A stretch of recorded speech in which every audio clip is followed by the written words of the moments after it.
नमस्कार six class. आज मैं आप लोगों को संगीत की कुछ बोल के बारे में बताऊंगा। उसके मायने क्या है, उसका परिभाषा क्या है, इसके बारे में मैं आपको बताऊंगा। तो सबसे पहले संगीत तबले में ताल का बहुत नाम आता है। ताल किसे कहते हैं? तो भारतीय संगीत में तालों का प्रयोग अत्यंत प्राचीन काल से होता चला आ रहा है। ताल शब्द जो है वो संस्कृत भाषा के तल धातु से बना है, जिसका अर्थ आधार है।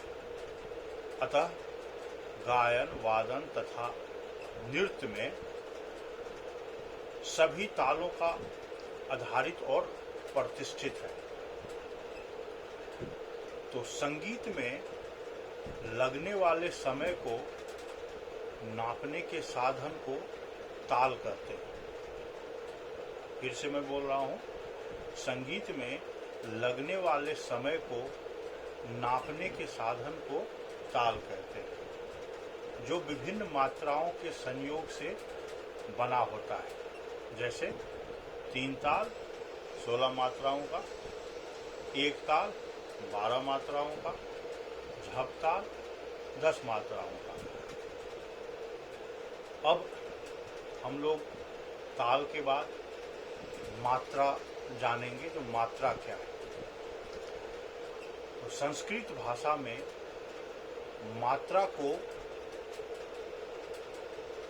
धातु मतलब परिणाम सूचक मा धातु से मात्रा का उत्पत्ति हुआ है।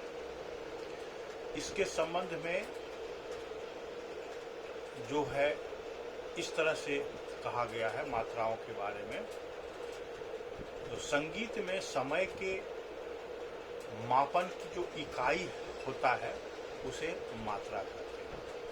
संगीत में समय के मापन का इकाई को हम मात्रा कहते हैं। अनेक विद्वानों ने मात्रा को अपने अपने ढंग से दर्शाया है, लेकिन हम संगीत में समय के नापने की जो इकाई है उसको मात्रा कहते हैं। तो मात्रा ये हो गया। अब आवर्तन या आवृत्ति ये क्या है, इसके बारे में समझेंगे। आवृत्ति या आवर्तन दोनों संस्कृत भाषा के शब्द हैं, जिसका अर्थ चक्कर देना या बार बार किसी बात को दोहराना है। इसी के अनुसार किसी ताल के प्रथम मात्रा से अंतिम मात्रा तक का जो क्षेत्र होता है वो एक आवर्ती या एक आवर्तन कहलाता है।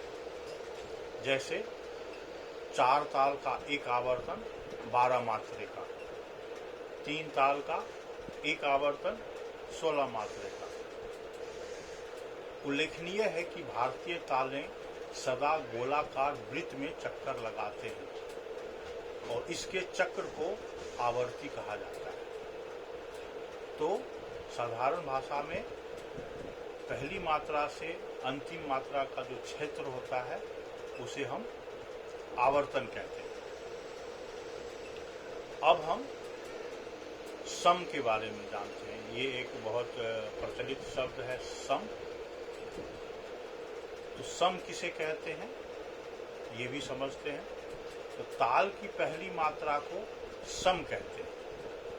गीत या गतों में जिस स्थान पर सबसे अधिक जोर मालूम पड़ता है और जहां से ताल प्रारंभ होता है उसे सम कहते हैं। यानी ताल की पहली मात्रा जो है वो सम कहलाती है।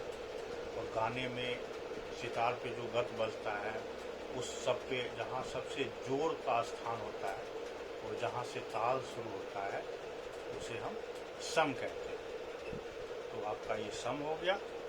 इसी तरह ताली किसे कहते हैं, ताली के बारे में बता रहा हूँ।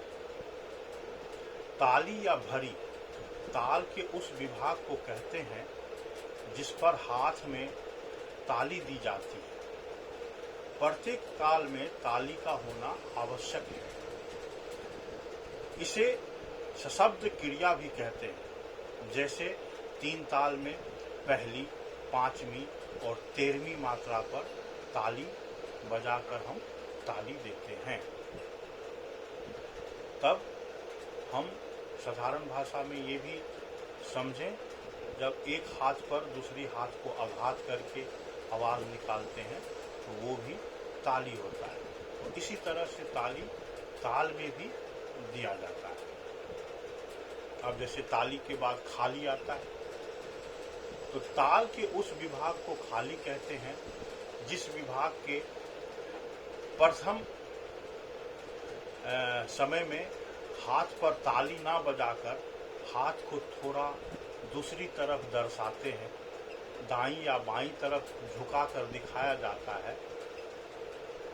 अधिकतर तालों में खाली का विभाग है जो ताल के बीच में रहता है।